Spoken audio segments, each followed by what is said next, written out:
सत्य कर्म के द्वारा तुम्हें सच्चा गुरु मिलेगा, उसके बाद प्रिय भगवान मिलेगा। उनकी मधुर इच्छा से तुम्हें उनकी दया का आशीर्वाद प्राप्त होगा। नमस्कार दोस्तों, हमारे चैनल पर आपका स्वागत है। इस वीडियो में बात करने जा रहा हूँ गुरु गोविंद सिंह जयंती के बारे में।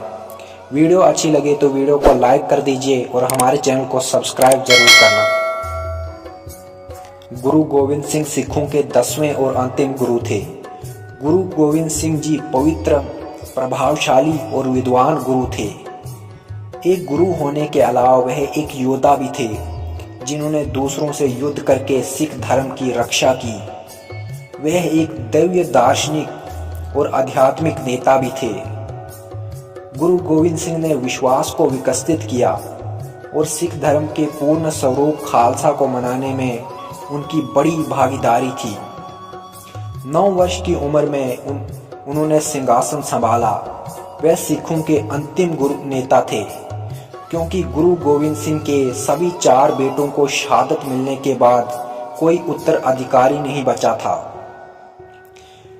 गुरु गोविंद सिंह के पिता की उस समय हत्या कर दी थी जब उन्होंने इस्लाम धर्म में परिवर्तन होने से मना कर दिया था। अपनी इस धार्मिक आस्था के लिए उन्हें एक शहीद के रूप में जाना जाता है। गुरु गोविंद सिंह ने स्वयं खुद के योद्धा की सेना की स्थापना करी, जिनका नामकरण किया गया था, जिन्हें सतगन का अनुशासित और धार्मिक जीवन जीने के प्रति समर्पित किया गया था। उन्होंने उनकी खालसा सेना ने सिखों को धार्मिक और राजनीतिक आज़ादी पाने के लिए और मुगल शासकों के खिलाफ खड़े होकर उनसे लड़ने की प्रेरणा दी। गुरु गोविंद सिंह जयंती के अवसर पर भारत में रहने वाले सिख लोग और वो सब जो गोविंद सिंह जी को मानते हैं, उन्हें याद करते हैं, खुद की और दूसरों की उन्नति की प्रार्थना करते हैं। गुरु गोविंद सिंह जी के द्वारा लिखी गई कविताओं को सुनते हैं और उनकी उपलब्धियों के लिए उनकी सराहना करते हैं। गुरु गोविंद सिंह जयंती का उत्सव नानाशाही कैलेंडर के अनुसार मनाया जाता है। अपने जीवन काल के दौरान गुरु गोविंद सिंह ने न्याय के लिए संघर्ष किया, मुगलों के खिलाफ खड़े रहे। वर्ष 1699 में उन्होंने निचली जातियों के कुल 5 लोगों को लिया, फिर उनका नामकरण किया और घोषणा की कि ये 5 सभी पुरुष उनके प्रिय है। उन्होंने उन लोगों को साहस, ज्ञान, ईश्वर की असीम भक्ति के साथ संपन्न किया। उन्होंने उन लोगों को सर्वशक्तिमान की निरंतरता, समर्पण की शक्ति सिखाई, जो सभी उत्पीड़ित व्यक्तियों की रक्षा करती है। उन्होंने खालसा की स्थापना की, जो एक प्रसिद्ध सेना बल था जिसमें संत सैनिक शामिल थे। खालसा ने गुरु गोविंद सिंह के देखरेख, प्रेरणा और मार्गदर्शन के तहत एक आध्यात्मिक अनुशासन के साथ साथ एक नैतिक सहनता का कड़ाई से पालन किया। उनके द्वारा विकसित साहस के कारण लोगों ने निडर होकर मुगल शासकों के उत्पीड़न के विरुद्ध युद्ध किया।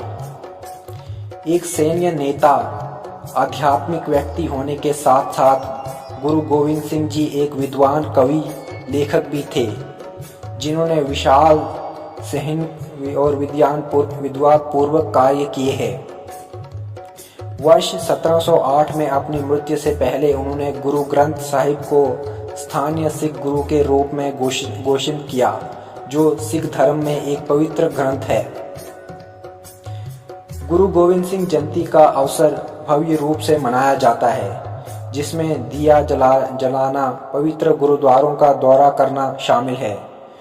गुरु गोविंद सिंह जयंती की पूर्व संध्या पर विशेष प्रार्थना और जुलूस आयोजित किए जाते हैं। इसे भारत के कई क्षेत्रों में प्रकाश उत्सव या प्रकाश पर्व के रूप में भी जाना जाता है। धर्म, जाति, पंथ के बावजूद गुरुद्वारों में सभी लोगों के लिए भोजन की एक कड़ी मात्रा तैयार की जाती है और इसे लंगर के रूप में बांटा जाता है। गुरु ग्रंथ साहिब का पाठ करना सबसे महत्वपूर्ण अनुष्ठानों में से एक है, जो इस आध्यात्मिक त्योहार के दिन किया जाता है। जयंती से 2 दिन पहले सभी उत्सव 3 दिनों के तक चलते हैं। पवित्र गुरु ग्रंथ साहिब का पाठ होता है। इस अनुष्ठान को अखंड पाठ के रूप में जाना जाता है और ये सभी गुरुद्वारों में मनाया जाता है। जुलूस समारोह में से 1 दिन पहले होता है और इसके बाद संगीतकारों और पंच प्यारों द्वारा किया जाता है। भक्त जुलूस के समय भक्ति गीत गाते हैं और लोगों को शरबत, शीतल पिया और मिठाई भी बांटते हैं। गुरु की पूजा और स्तुति करने के लिए इस विशेष पूर्व संधि पर कविताएं और ऐतिहासिक व्याख्या भी सुनाई जाती है। सुबह जल्दी उठने के दौरान आस दीवार का पाठ किया जाता है। इसके बाद गुरु ग्रंथ साहिब का पाठ किया जाता है। हमारी तरफ से गुरु गोविंद सिंह जयंती की शुभकामनाएं। धन्यवाद। जय हिंद।